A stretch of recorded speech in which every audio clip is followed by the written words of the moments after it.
After 23 months at the helm of struggling power utility Eskom, CEO André de Ruyter has tendered his resignation. This comes at the back of, among others, unreliable coal-fired power plants, reports of sabotage and insubordination, and a debt mounting to 400 billion rands. De Ruyter took up the reins in January 2020 with a promise to stabilize loadshedding by September 2021 due to a comprehensive maintenance plan. That improvement never materialized. We now unpack De Ruyter's resignation, and we're joined still by Happy Khambule, the Environment, Climate and Energy Manager at Business Unity South Africa. Happy, good to have you with us, and thank you very much for your time.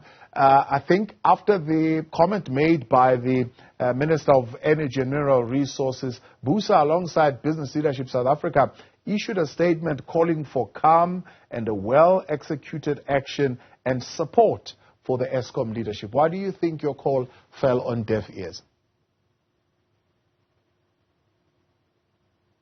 Well, that's a good question, and thank you for having me. First and foremost, I think there's a lot of things that are happening right now which require people to just take a step back and think about why we are stuck in this situation.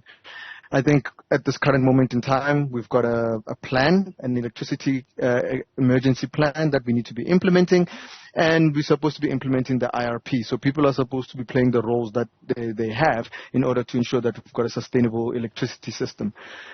I don't know why those calls fell on deaf ears, but we are here now, and unfortunately, the chief executive is resigning or has resigned, and we need to move on to ensure that the progress that has been achieved so far can be worked on top. Can this comprehensive plan still be implementable? I mean, with I suppose whoever it is that the Minister of Mineral Resources would actually want at the helm to take over from André de Ruyter? I don't think it's about the Minister of Energy or Mineral Resources that determines that, right? It's going to be the board. So the board has got a lot of work it needs to do in order to ensure that it gets in the right kind of person to steer the ship in this progressive path, and also to address some of the other concerns that were there during the current chief executive's time. So the board needs to make that decision, and we hope that they're given the necessary space in order to exercise the functions that they were placed there for.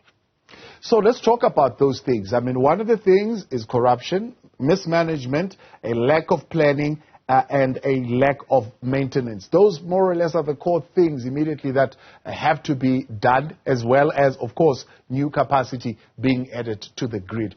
Who do you think will be able to do that for us? I don't know. We currently have a resigning chief executive. If we can't find a new chief executive, it might be another situation of 2019 or 2009, where the chair of the board will effectively have to act whilst we find a new chief executive. So I really don't know. It was very hard even to find this current chief executive, if you remember the kinds of processes that were employed at the time. So it's going to be very hard. But again, we've got a plan in place. We need to be implementing. Everyone needs to their role even in the midst of this crisis, because unfortunately we're in a perpetual crisis in the country, but we can get out of it if we just implement what we put down. Let's just implement, because we've got the great plans, we've got the good initiatives. We just need to do that and keep the path.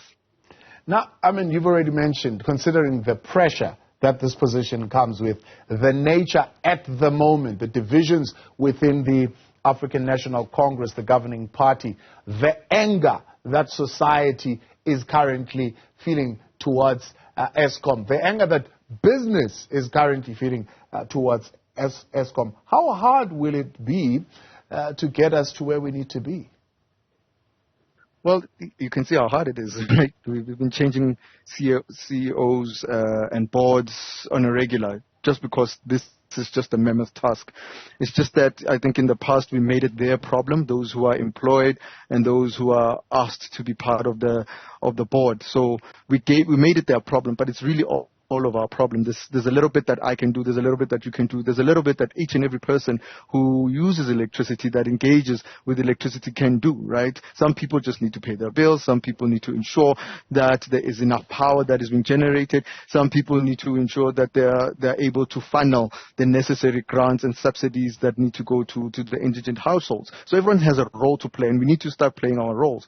And where businesses can help is when reducing their power, when it's the required time, and also being sure to play as a role of prosumers, people starting to produce electricity for the stabilization of the grid. So we're no longer in the same situation as we were in like 5 years ago or 4 years ago. Things have changed, and whoever takes up this role is going to be taking up a mammoth task, but they must feel supported in order to get to the end of this crisis that we're feeling, because if we don't support that person, we're never going to have stability. Yeah. How will they be supported, for example, in a space where you have a Minister of Energy who still believes that there is, give or take, some 20,000 megawatts of power that is lying dormant and that is being deliberately not used as far as he's concerned.